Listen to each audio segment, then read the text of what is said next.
Olá, olá, povo de Deus, paz seja convosco. Eu quero meditar com vocês nesse instante uma palavra que está registrada em 2 Reis, no capítulo 5. Vamos ler 4 versículos que eu gostaria de comentar nesse momento. Diz assim, capítulo 5 de 2 Reis. E Naamã, chefe do exército do rei da Síria, era um grande homem diante do seu senhor e de muito respeito, porque por ele o Senhor dera livramento aos sírios. E era este varão homem valoroso, porém leproso. E saíram tropas da Síria e da terra de Israel, levaram presa uma menina que ficou ao serviço da mulher de Naamã. E disse esta à sua senhora: tomara que o meu senhor estivesse diante do profeta que está em Samaria, ele o restauraria da sua lepra. Então, o texto que nós lemos, ele fala de um personagem chamado Naamã, que tinha uma vida em duplicidade. Veja que o versículo diz assim: Naamã, comandante do rei da Síria, era um homem de grande valor para o seu senhor e de muito conceito e respeito pelo seu povo, pois era um herói de guerra, porém leproso. Todos nós, como seres humanos, nós temos também um porém. Eu espero que, ao desenvolver essa palavra, você encontre qual o porém da sua vida. O que podemos tirar desta mensagem? Que lições ela nos ensina? Então, vemos aqui, nessa passagem que lemos, 3 grandes lições de vida. E a primeira lição de vida está registrado no versículo 2, quando eles levam essa menina, escrava, a serviço da mulher de Naamã.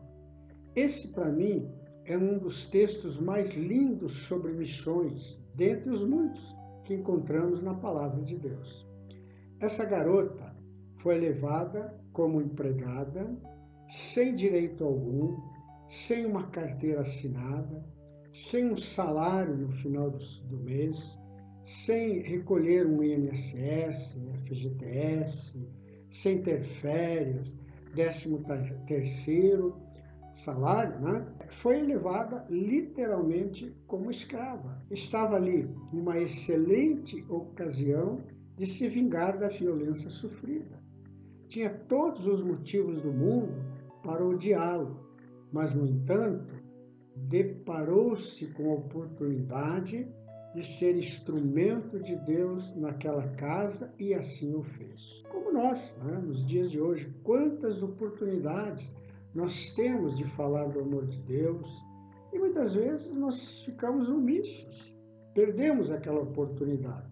Caso diferente desta menina. Porque então no verso 3 ela diz: oxalá o meu Senhor estivesse diante do profeta que está em Samaria, ele o restauraria da sua lepra. Então esta é a primeira lição que nós aprendemos aqui neste texto. E a segunda lição que nós podemos tirar: todos nós somos tentados a ostentar perante os da igreja e os de fora, a vestir um traje espiritual que com certeza não usamos dentro da nossa casa, quando estamos só com a nossa família. Era o caso de Naamã. Era um herói de guerra, porém, havia um porém na sua vida. Para os de fora, herói. Para os de casa, leproso. Por detrás daquela farda de comandante, feridas que lhe privavam de usufruir muitas das vantagens que o título lhe conferia. Na época de Naamã, a lepra era um termo pejorativo. As pessoas não apenas tinham medo, mas desprezavam os leprosos. E em Israel, a situação dos leprosos era ainda muito mais humilhante. Eles eram enxotados da cidade por causa de Miriam. E Miriam, irmã de Moisés, quando ficou leprosa, todo o povo de Israel ficou parado por 7 dias, enquanto ela permanecia fora do arraial. E além disso, o leproso deveria gritar quando alguém se aproximava dizendo: imundo, imundo. E como Naamã, todos nós temos um porém, precedido de uma vírgula na nossa vida. Quando alguém faz um comentário positivo a nosso respeito, via de regra acrescenta um porém. Exemplo: fulano é um bom pai, porém é um bom marido, porém é um bom pastor, porém é um bom obreiro, um bom funcionário, mas porém. Então sempre nós temos algo a acrescentar na vida que levamos. Isso seja dentro de casa, lá fora, na sociedade onde convivemos, sempre vem após um elogio a palavra porém, precedido porém. No caso de Naamã, tinha que deixar cair a sua máscara e ainda ter que tirar o seu traje de herói ali na frente de todos, entrar na água suja e mergulhar por 7 vezes. Essa foi a ordem dada pelo profeta. Mas o que a Bíblia diz? Que a obediência produz milagres. E assim é na nossa vida também nos dias de hoje. A obediência produz milagres. E a terceira lição que nós podemos tirar desta passagem: Naamã sai da água maravilhado, entra imundo em água suja e sai limpo. Teve que despir-se da sua armadura, e é isso que Deus deseja de cada um de nós: tirarmos o nosso traje, o traje espiritual, o traje do Senhor, o seu fulano, coisas desta natureza. É preciso que tiremos a roupa para que a doença apareça.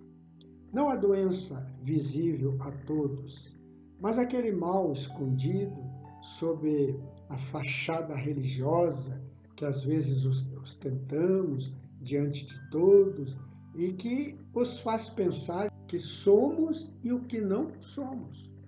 Deus quer tratar da doença invisível, do seu caráter, da hipocrisia, da mentira. Essa é a doença que Ele quer tratar em você. Todos nós enfrentamos situações em que somos tentados a passar uma imagem falsa do que somos, mas Deus nos quer limpos de qualquer lepra escondida que esteja maculando a nossa vida. Deus quer que sejamos totalmente comprometidos com a verdade. E isso implica em sermos verdadeiros em tudo. Precisamos romper com a hipocrisia e deixar-nos ver e conhecer como realmente somos. Precisamos ser um só, tanto para os de dentro como para os de fora.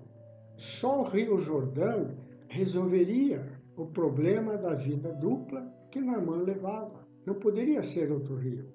Como também não pode ser outro sangue.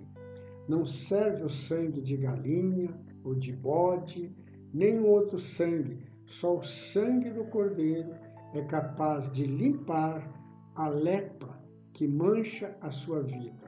E hoje é dia de despir-se. Despir-se desse teu mal, mudar de vida e ser realmente o que você é. Amém? Então, portanto, esta é a palavra que eu tinha para este momento. Desejo a você que seja uma pessoa grandemente abençoada, sua família, e que realmente as bênçãos de Deus possam ser sobre a sua vida, dando entendimento, sabedoria e principalmente mudança de vida, mudança de caráter e saber que o Senhor é Senhor sobre a sua vida. Amém e amém.